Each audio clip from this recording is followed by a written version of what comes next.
All right, we're continuing the Messilas Yesharim, step number 2.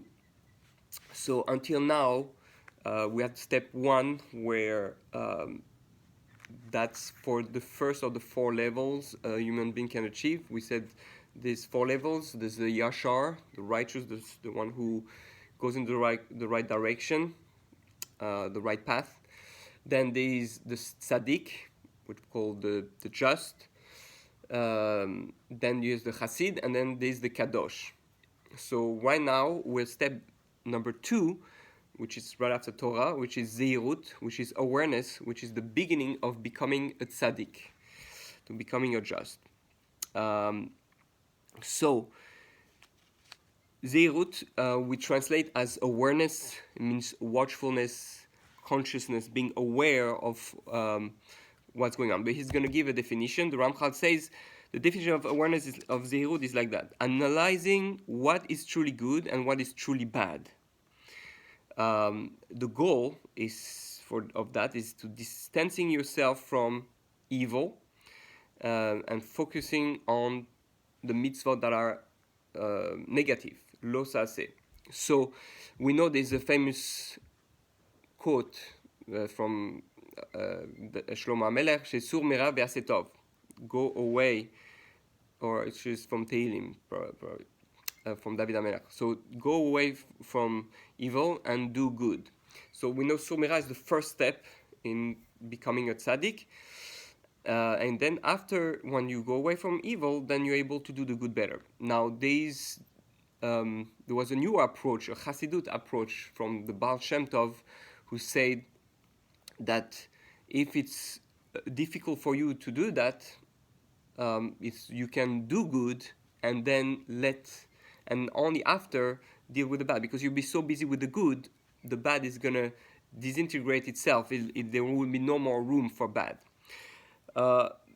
which is an amazing approach. However, it doesn't always work because we're busy with the good, but the bad is not completely healed. Only if one does the good really, really in a way that is healing, and meaning we do the mitzvot with kavana, with holiness, then there's a chance for the bad to be destroyed. But otherwise, this is the preferred approach, especially for the Ramchal. Okay, so the Ramchal says like that: there's 2 types of analyzation. Number one is passive and one is active. So the passive means is when you're not doing the action. You analyze all actions, you judge them, you see the good and evil in them, and you find strategies. If the action is good, find ways to expand it. If it's bad, find ways to eliminate it. So you need to find a time to, not when you're doing the actions, to think about if it's good or bad and how to make it better. And then there's the active. This is when you are doing the action, because you have to do nothing without first judging if it's a good or bad act. So you have to do, when you do the action, when you're doing it, it's good or bad. So passive and active. Then it says there's 2 negative consequences of lack of Zehirut. If you lack that trait of Zehirut, you acquire blindness, and you're going to acquire distortion of reality. Blindness means that you have no knowledge of what actually good or bad. And distortion of reality is that the bad is even worse, because bad becomes good, and the good becomes bad. You completely destroy. So unless you have clarity and you work on that trait, you might think you're a super holy person, but really you're in the wrong. You misunderstand the whole thing. You're doing wrong. You're doing bad. Now, but that's, we know a lot of believers, a lot of people who, they mean well and they want well and they believe, but their belief destroy people. I mean, Hitler was sure he was doing something great, and but clearly, he was using his thought of what good was for evil. So we need to, I took an extreme example obviously, but just to prove my point. How to acquire Zehirut. So we spoke about what Zehirut is and the dangers of it. Now, how to acquire Zehirus. So the main way to acquire Zehut is through the study of Torah, learning Torah. But more specifically, one needs to study two areas of Torah. Number one, the parts of Torah that deal with what needs to be done in our Avodas Hashem. What is you need to do? So basically the mitzvos, knowing what the mitzvos are, how to do the mitzvos, and the halacha. That's number one. Number two, you learn Torah that teach you about the consequence of doing or refraining from doing our avodah. So the impact you have, the cause and effect. If you do this, this is gonna happen. If you did that, this is gonna happen. It's something that's extremely important, because unless we are aware of how great we are as individuals, how much we destroy if we do something wrong, and how much we build if we do something good, how much we save. If we knew, when I say every morning, Baruch Ata Hashem, Rofei Chol Amo Israel, that blessed are you God who heals the people of Israel, that I can heal like 20 people, or maybe 100 people, 1,000 people just through that, if I really believe it, obviously, then my whole world would change. I would be praying all the time to heal people, because thousands of people are going to heal from me. Or when I say a prayer for people who don't have a job or who don't have children, and I pray, and then if I knew that this prayer will impact thousands of people, I will do it. And if I knew each time I speak Lashon Hara, the person gets something terrible to happen, or each time I don't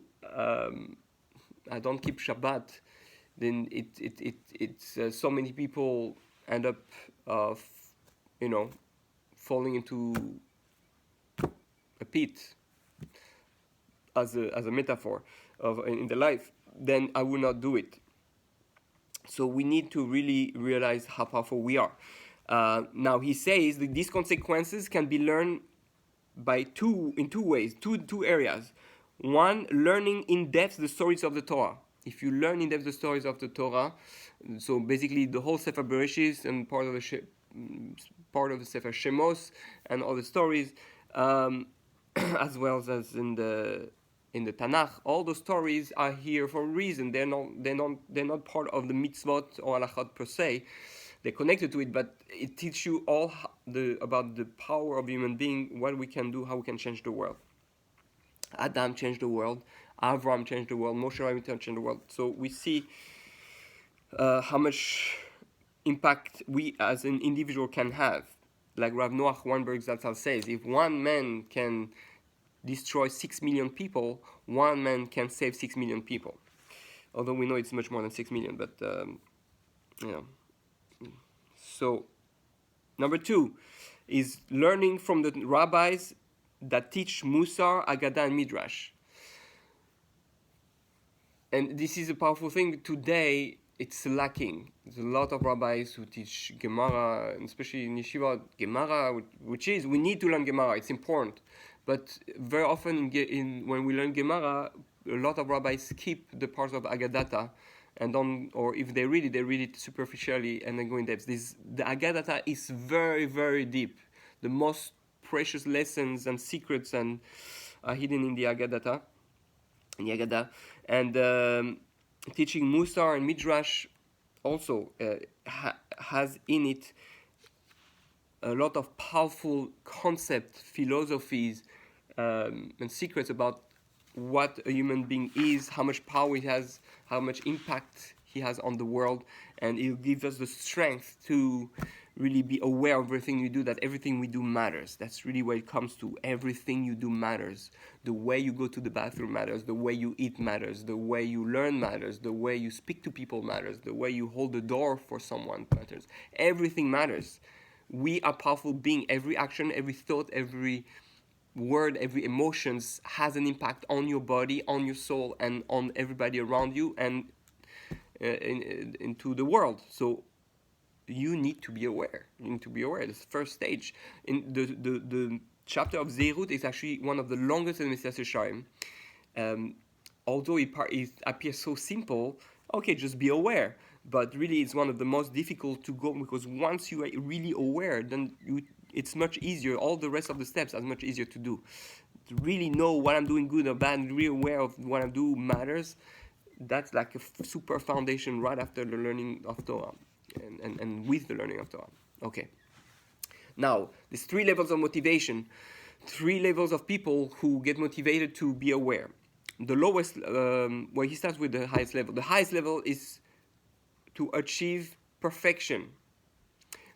I learn Torah to achieve perfection. I serve God to achieve perfection. I do the mitzvot, the commandments to achieve perfection. Do halacha to achieve perfection. So he says that's the minority. That's the smallest group of all the religious people.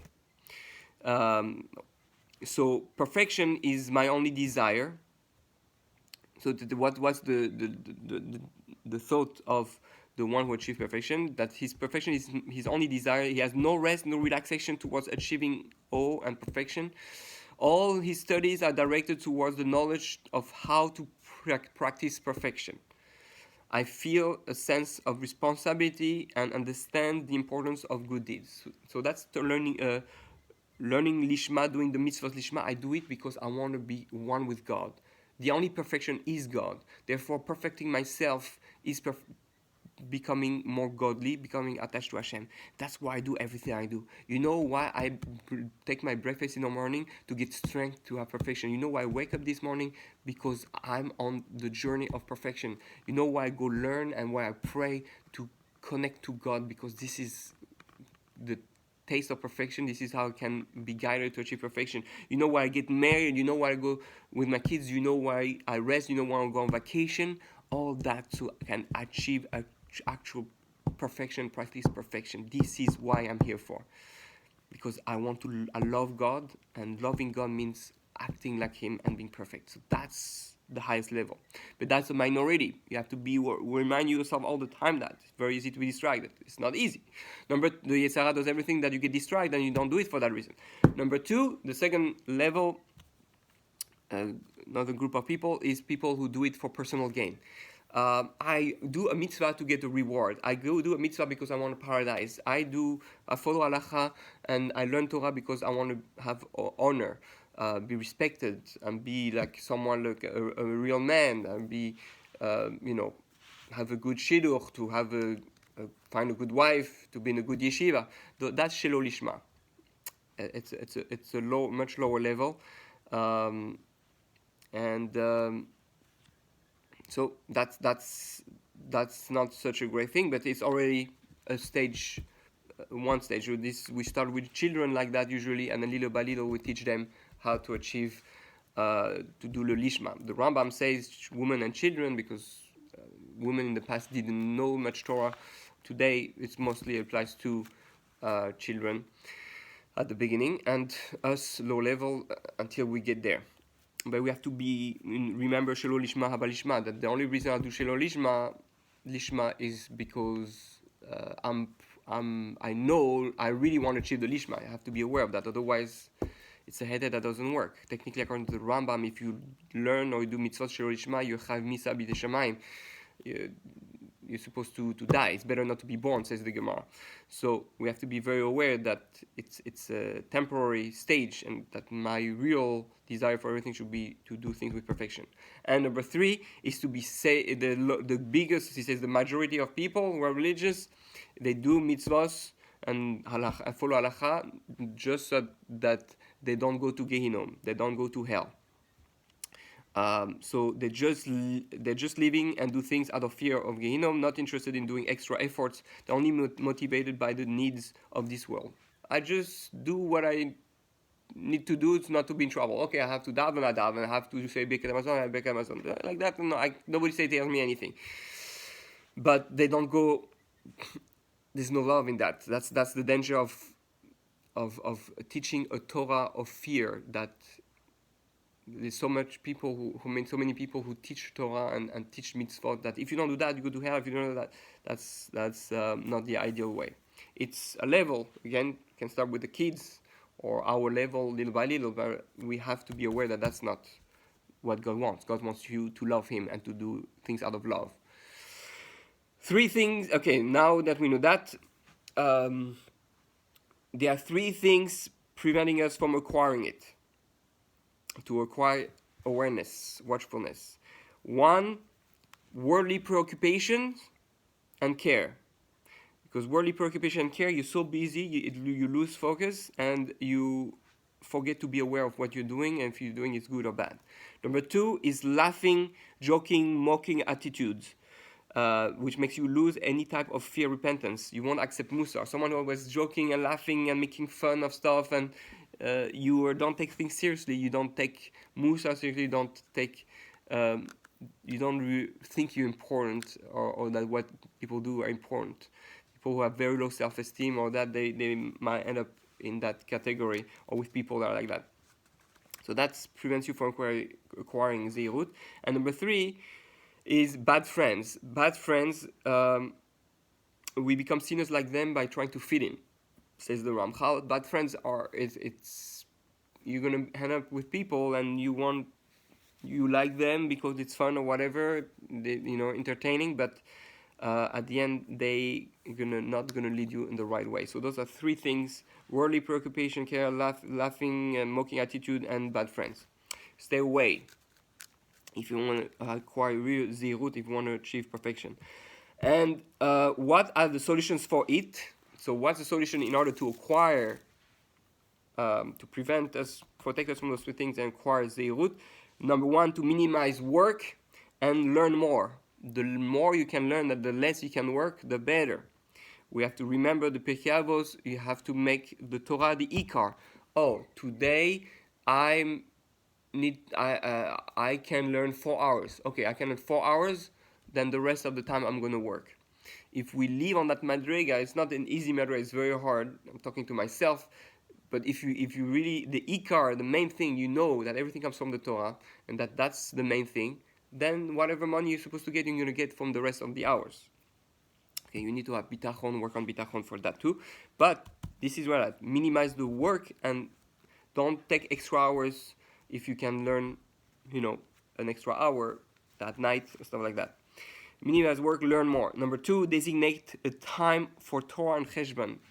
It's always better, Chazal says, make you Torah Kvua, means you take a time of Torah and you don't budge from it. Let's say if you decide 10 minutes a day, then 10 minutes a day, it's 10 minutes a day is more important than an hour once in a while. Best is that it's consistent, always at the same time. That's also very hard, but that's the ideal. Chavrusa every day at the same time, that's very holy, very holy. But not just for Torah, also for Cheshbon. Take a time when you can be alone and you think, okay, what it is I need to work on. I need to work on praying on time. I need to eat healthy. I need to, work on the meaning of what I say, not speaking Lashon Hara, not to bear a grudge on people. How can I fix my relationship? How can I be more humble? All that stuff. But I need to make a designated time for Torah and designated time for Cheshbon. To think of your life and what you do. Shabbat is a great time to do that, because anyway you cannot do anything else but learn Torah and reflect and pray. So that's a great time. And number three, free time. Go learn more Torah.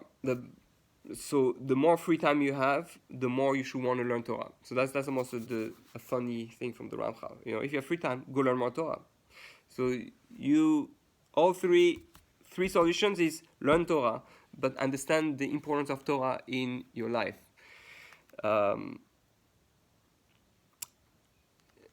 And the real way I would say to make it real is to not do it on Shabbat, the Cheshbon, but have a time where you sit with a pen and paper and make a list of all the things you do bad right now, and work at it. And choose one or two things from that for a week and say, I'm going to work on those two things, and this is the way I'm going to work at it for a week. And like that, you're aware at least of all those things, and every week you challenge yourself, see if you improved or not, if you're doing good or bad. But make a list of all the things you do bad, that you do bad and you need improvement, and then from that, you're aware and make a weekly cheshbon or daily cheshbon nefesh about that specific thing. Let's say it's being on time for praying, waking up on time, going to sleep on time, not smoking, eating healthy, whatever it is, all those things, you know, doing mitzvah with kavana, or not doing mitzvah with kavana, like, you know, being angry, whatever, all those stuff. We need these four roots of all evil inclination: sadness, desire for pleasure, taivot, speech, anything negative with speech, and anger and arrogance. So that's the best place to focus on, because it's the root of all evil character traits, says the Rabbi Chaim Vital in Shari Kedusha. So, but find what's your specific areas in details, and Bezat Hashem, you will start the path of the tzaddik. May you all be successful.